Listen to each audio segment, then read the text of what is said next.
Good evening. My name is Robert Barker. Today we are doing our persuasive speech for speech communications today.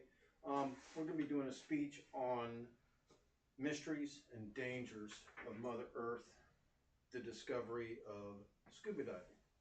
I know many of you probably haven't scuba dived, but it is a great hobby. It's fairly reasonable. You can rent most of your equipment. It's a great thing to get started in. If you like the water, you want to see different things. There's different levels. I've been scuba diving for say 20 years or so. I started learning in Jamaica on vacation, and it really grew my interest. And I came back to the States after vacation, signed up for a scuba class, and off I went. You can explore anywhere scuba diving. You can explore lakes, any lake, rivers, any river, except, rapids. You can't swim in rapids really, or the ocean, really any body of water, even ponds.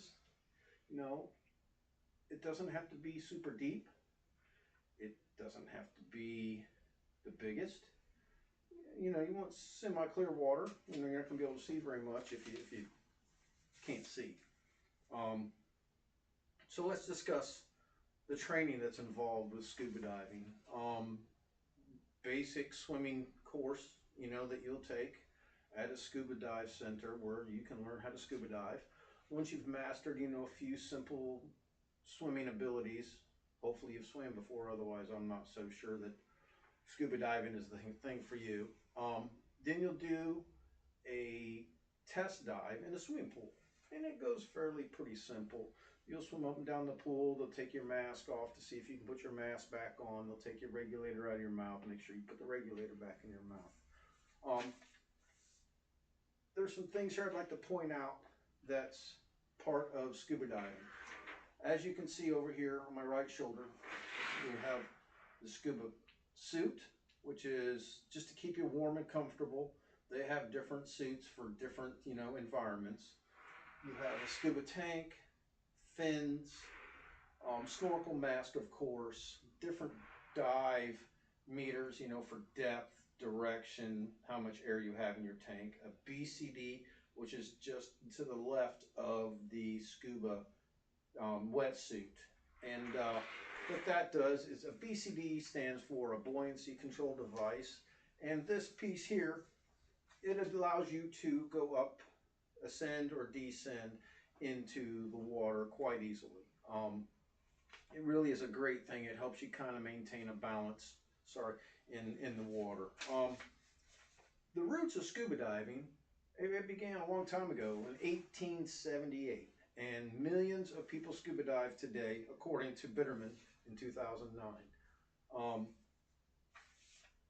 Scuba diving is a great thing.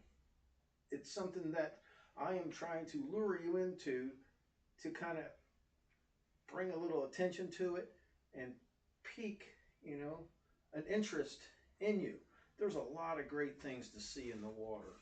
Now there's a lot of risk in scuba diving as well, as much as there is the great, things to see. There's a lot of stuff to see, but the dangers, are inherent, and you just got to be vigilant to do the right thing. Going down is fine. You can go as fast as you want. Coming up is another story.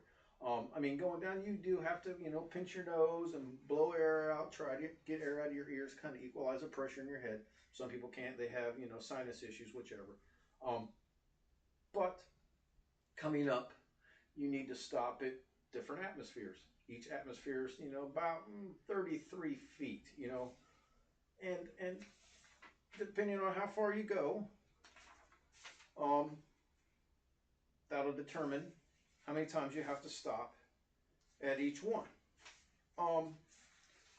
Sorry, I was trying to get through my notes and figure out exactly where I was at with that.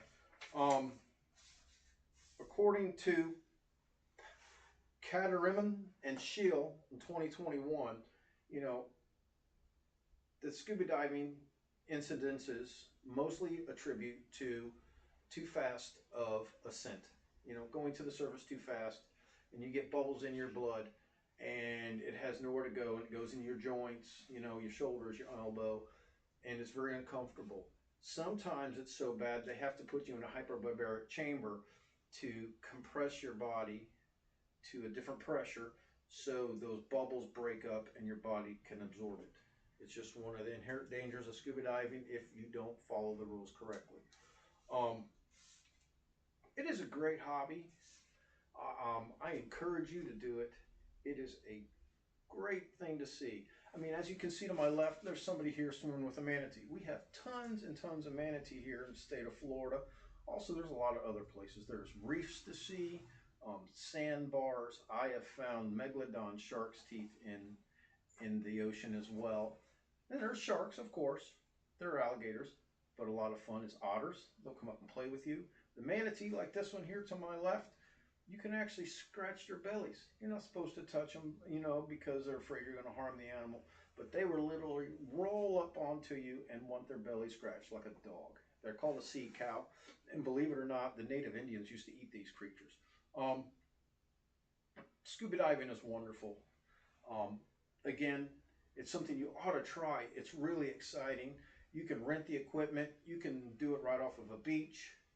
You can go to a dive center and take a private dive, or, you know, do it in a swimming pool. Just make sure you're trained.